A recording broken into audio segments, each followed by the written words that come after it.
ఒక చిన్న గ్రామంలో ఒక వ్యాపారుండేవాడు. అతని దగ్గర ఒక గాడిద మరియు ఒక కుక్క ఉండేవి. గాడిద రోజంతా కష్టపడి సామాన్లు మోసేది. కుక్క మాత్రం ఇంటి దగ్గరే కాపలాగా ఉండేది.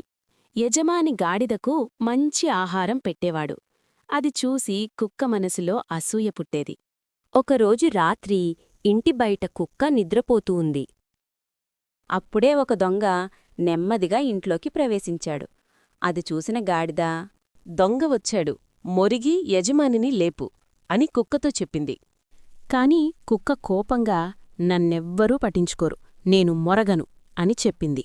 అప్పుడు గాడిద పెద్దగా అరవడం ప్రారంభించింది.